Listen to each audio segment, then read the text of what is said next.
Sure, GPT is like a superpower for knowledge workers, but it's really only the beginning for generative AI. Gen AI will become part of most IoT services going forward. And why not? Think of what it can do for security cameras, industrial sensors, kiosks, and smart displays. Generative AI on the edge would supercharge these use cases while solving the challenges of real-time processing and privacy.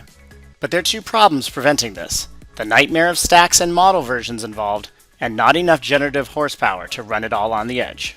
That's why we created GenRunner, the foundation for generative AI on the edge. GenRunner GAPI is the software API that unlocks the most powerful generative AI features, which dramatically speeds up the time to integrate. And GenRunner-Node, the first Gen AI compute to run these use cases completely on the private edge. Let's take a look. GAPI's video to GPT service transforms video and audio into generated text describing the scene.